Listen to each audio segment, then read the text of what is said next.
it was an incredible weekend for Cranny and for the BTC. And that gets me to my message board thread of the week. It's entitled BTC Has a Secret. This thread's amazing. We'll link to it in the show notes, but basically there's two main parts of this thread. And one is what makes Bowerman so good? And two is this the greatest track and field training group in the history of the world? And let's start with that second question. Is BTC the greatest training group ever? And, people post that. And then, in the year 2022, someone's going to have to say, oh, come on, you're being racist. And they didn't quite use the R word, but they almost did. They're saying you basically, you're being disrespectful towards the runners of other nations that are incredible. And someone's saying like any group, think about the groups of Gabriel Selassie and Bekele or Kipchoge. Like, you're American centric and you're not thinking about these other groups. But the person who asked this question, Rimby, just fires back with a very good response and says, name another pro group that has 6 guys at 13 flat or faster, and then another 10 at sub 13:10. So that's an incredible point because they have another 10. They have 16 guys. I don't think they have 16 guys in the entire team. That doesn't sound right.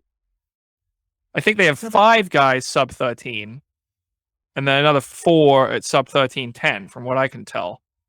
The sub 13 guys being Mohamed, Grant Fisher, Mark Scott, Woody Kincaid, Lopez Lamong. Sub 13:10, Matthew Centrowitz, Evan Jager, Sean McGordy, Kieran Tuntavate. The 6 came from 13 flat or better, the counting Centrowitz. So, anyways, has there ever been a training group of 6 guys at 13 flat or better? And the answer is probably no. Because, look, go back to the years when there used to be a lot more people in the 5,000. I mean, 2012, monster year in the 5,000, 16 guys broke, 13 flat.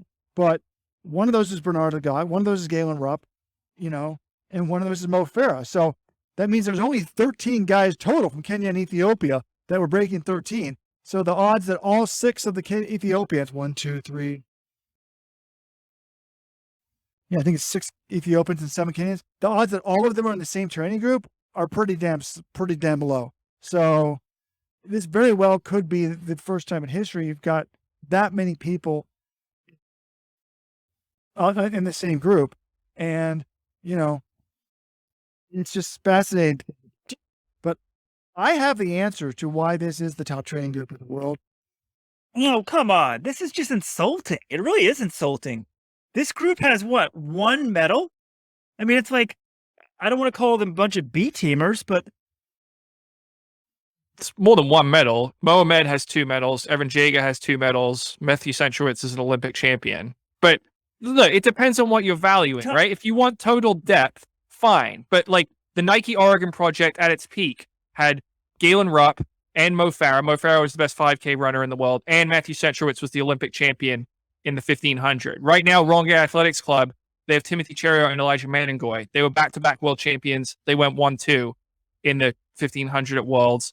They've also got the world junior champion, Vincent Kida, and George Manengoy, who's a former world junior champion as well. If you look in the marathon, it's a different event group, but Eliud Kipchoge and Jeffrey Kamworor are in the same training group. Faith Kipyegon, she doesn't train with them, but she's under the same global Jos Hermans, Patrick Sang system there. She's the greatest miler of all time. Like, if you're going for absolute top end, Bowerman, they're not close. But if you're talking in terms of depth, like Robert was, I don't think we've ever seen a training group this deep in the 5K. Yes, this is the deepest 5,000 meter training group ever. Okay. And right now, Weldon wants me to bring a it's the deepest, but it's just interesting to think about it. Yes, you mentioned the Ugandan group, John, with those people. I mean, those groups are better top end. Well, yeah, but Kiplimo doesn't train with Cheptegei. Like, it's Cheptegei and Stephen Kisa, and they don't have like another star like that. Well, the reality also is, should I say it? Could a 1302 Kenyan even make any money in the 5,000? They may not. So they might just be running the marathon trying to bang out a 206, 207. So this could be some sort of, we'll say white privilege. This could be like U.S. privilege. Jerry has this group, but it is an interesting thing. And the question is, what makes this group so good? And The answer to me is simple. Very, very simple. They get more talent. The second poster, the very first response is from Delrunner 37. Their secret is getting the top talent in the world and training like monsters year round. So I wouldn't say they get the top talent in the world. They get the top talent in the U.S. They train monsters. And, when you get the best people, have them train together, give them altitude, and a very smart coach in Jerry Schumacher, these are the results you're going to get. They're going to basically reach the genetic potential of the things. And we've seen it before. It's a Bob Kennedy. It's a Galen Rupp. I know Kennedy never won, but we kind of know where that is. It used to be the limit was somewhere in the 12:55 to 13-minute range. And now I think we're seeing Western athletes run faster than that. Obviously, Jacob Ingebrigtsen ran 12:48 last year. We also talked. Yeah, so can we stop the genetic potential? We really don't even know. Like, Jakob Ingebrigtsen could win the 5K and the 1500 this year. He could win them both. So, just stop pontificating on things you don't really know anything about.